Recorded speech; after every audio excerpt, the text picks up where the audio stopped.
I've been talking to several clients recently, and the recurring question has changed from, will there be a crash in the housing market, to what will happen to the housing market after the election when Trump wins re-election or if Biden wins. In this video, that's what we will get into.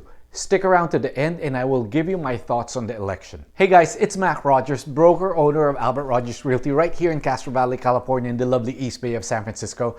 If this is your first time on this channel, welcome. This channel's all about living in the East Bay. What is it like to live here? How much does it cost to live here? What do you do in the East Bay? Where do you live in the East Bay? I also give tips and advice for home buyers and home sellers, and I also do monthly real estate market updates. We get a lot of calls daily from people just like you moving here and sometimes moving out of here. If that is you, we would love to help you out. Give us a call, text message, email, no matter how you want to reach us, we would love to help you out. This year will be remembered, or maybe I should say forgotten, as one of the most challenging times of our lives. A virus that created a global pandemic. A pandemic that started a recession causing historic unemployment. We have not seen this before. Then add to that the social unrest that seems to have no end in sight. And if you're in Northern California, where I am, wildfires. I won't be surprised if we get hit by an earthquake anytime soon. The one bright spot in the economy, housing or real estate. The new forecasts are out and there may be more homes purchased and sold this year than last year. As we head towards November, it seems like everyone is bracing themselves or preparing for perhaps the most contentious presidential election of the century. Everybody has their take on what will happen if President Trump gets re-elected or if we have a new president in Joe Biden. To get a better handle on this, let's look at the numbers or statistics and see what impact past presidential elections have had on the real estate market. The big question, is there a drop-off in home sales or real estate activity during a presidential election year? Here's one researched from BTIG.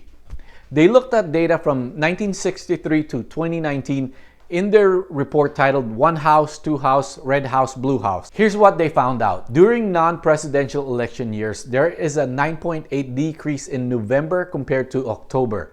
They said that this was normal. It's the seasonality of the market that we see from fall to winter. Now, during presidential election years, the typical drop increases to 15%. And this is what they said about this, and I quote, "This may indicate that potential home buyers may become more cautious in the face of national election uncertainty," unquote. In other words, people are waiting to see if their candidate wins or loses. The logical next question is, are those sales forever lost? Well, according to BTIG, the answer is no. Again, this is what they had to say on their report. This caution is temporary and ultimately results in deferred sales as the economy, jobs, interest rates, and consumer confidence all have far more meaningful roles in the home purchase decision than a presidential election result in the months that follow, unquote. In other words, people that put whatever real estate decision they had on hold because of the election actually put more emphasis on what the economy is doing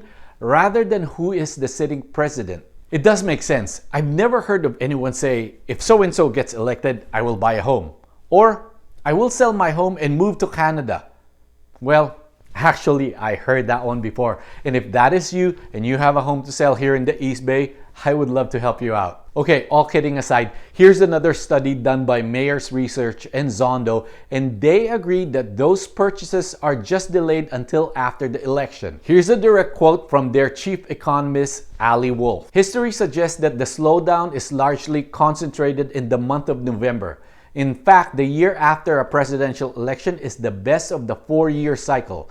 This suggests that demand for new housing is not lost because of election uncertainty, rather it gets pushed out to the following year." Now let's get to the meat of this video. Will it matter who is elected? To some degree, and probably to a handful of people, it does. But not overall. Again, I go back to my previous statement.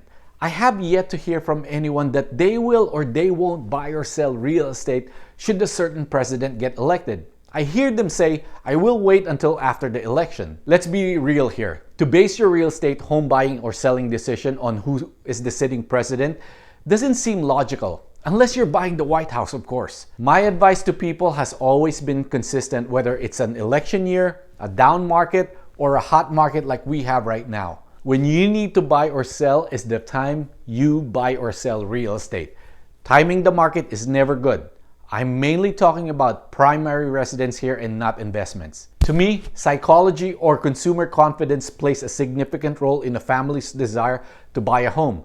And consumer confidence to some extent impacts the housing market post-election. A change in administration or re-election won't impact the overall sales significantly. For the Bay Area, what I see that could impact the real estate market in a way that we can start seeing a difference in terms of inventory is the number of people leaving the state. With the ability to work from anywhere, the wildfires going on pretty much it seems every year, drought, the heavy burden on businesses, the ever-growing homelessness problem that spilled outside of San Francisco and LA is just really starting to be too much to bear. The crazy political climate and constant mismanagement and lack of political backbone that our leaders have is starting to take its toll on both Democrats and Republicans alike. I see more and more people really just having enough and are more willing to leave.